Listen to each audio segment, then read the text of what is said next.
მესამე სექტორის ინფორმაციით აჭარაში დაახლოებით 170 სმენადაქვეითებული ბავშვი ცხოვრობს. აერთებობს სპეციალური სასწავლო დაწესებულება, რის გამოც მათ საჯარო სკოლებში უწევთ განათლების მიღება. Რამდენად აკმაყოფილებენ სმენადაქვეითებულ და მეტყველების პრობლემების მქონე ბავშვების მოთხოვნებს არსებული საგანმანათლებლო პროგრამები. თეო ხარაბაძე დეტალებით. სპეციალიზებული სკოლის არარსებობის გამო სმენადაქვეითებული ბავშვები აჭარაში საჯარო სკოლებში დადიან. მშობელთა თქმით, მათი შვილების შესაბამის განათლებას ვერ იღებენ და გარემოსთან შეგუებაც უჭირთ. 9 წლის ლიზი ერთ-ერთია იმ ბავშვებს შორის, რომელიც სკოლაში ჟესტური ენის ნაცვლად სამეთყველო ენას სწავლობს. დედის თქმით, ლიზი მხოლოდ ფორმალურ განათლებას იღებს. მარტო ამბანი სწავლა, კითხვა, მაგრამ მნიშვნელობა არაფერი არ იცის. Იყოს ისეთი სკოლა, სადაც ბავშვს მიიყვან და იქნება სპეციალისტი და მისცემს იმ განათლებას, რასაც მას სჭირდება, იმიტომ რომ საშუალო სკოლებში მასწავლებელმა არ იცის, რა მისცეს ბავშვს, იცის იმან ჩვეულებრივი სწავლება. ხათუნა ჩამბაზ მსგავსად ფიქრობს 12 წლის მარის მშობელიც. ლამარა ვასაძის თქმით, არსებული საგანმანათლებლო პროგრამები სმენადაქვეითებული პრობლემების მქონე ბავშვების საჭიროებებსა და მოთხოვნებს ვერ აკმაყოფილებს. მასწავლებლები ის რომ ასწავლონ ბავშვებს ის ენაზე, რაც მათ სჭირდებათ, არ არის სჭირდებათ ჩვეულებრივი ლოგოპედი. არის თბილისში, არის ქუთაისში, მაგრამ ყველა მშობელი ვერ წვდება, რომ იქ წაიყვანოს ბავშვი და ამეცადინოს, ასწავლოს, განათლება მიცეს. სმენის დაქვეითების მქონე ბავშვების განათლების ხელმისაწვდომობის პრობლემაზე არასამთავრობო ორგანიზაცია Step Forward-ის წარმომადგენელი საუბრობს.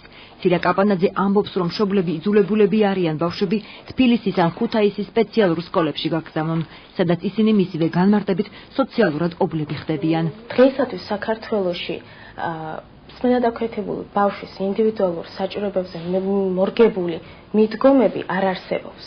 შესაბამისად, ბავშვი ფორმალურად ხშირ შემთხვევაში ფორმალურად ესწრება გაკვეთილს და ვერ ღებულობს მისი ასაკის შესაბამის უნარჩვევებს. როცა აქვთ კომუნიკაციის პრობლემა, ისინი ითვლებიან ყველაზე მოწყვლად ჯგუფად შეზღუდული შესაძლებლობის მქონე ჯგუფებს შორის. კომუნიკაციის პრობლემის გამო. შესაბამისად, გაცლებთ უფრო რთული არის და შრომატევადი არის მათი საზოგადოებაში ინტეგრირების ხელშეწყობა. აჭარის განათლების, კულტურისა და სპორტის სამინისტროს სმენადაქვეითებულ ბავშვებს განათლების პრობლემების მოგვარებას თბილისში პილოტირებული პროექტის წარმატებით დასრულების შემთხვევაში პირდება.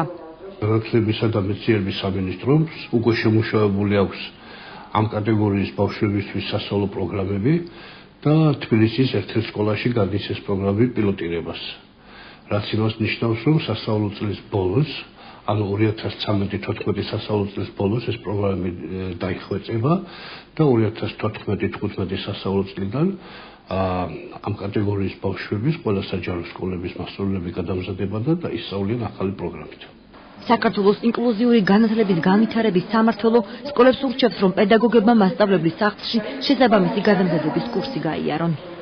ნებაყოფლობითია, მაგრამ სკოლამ უნდა დაინახოს საჭიროება იმისი, რომ თუ მას ყავს მსგავსი ტიპის მოსწავლე, შეუძლია გააგზავნოს და რეგისტრირდეს სპეციალურ ვებგვერდზე მასწავლებლის სახლის და მიიღოს შესაბამისი სერვისი. სმენადაქვეითებული ბავშვების პრობლემებზე მომუშავე არასამთავრობო ორგანიზაცია Step Forward-ი აჭარაში სპეციალური დაწყებითი ჯგუფის შექმნას გეგმავს. ამ ეტაპზე კვლევებს ახორციელებენ.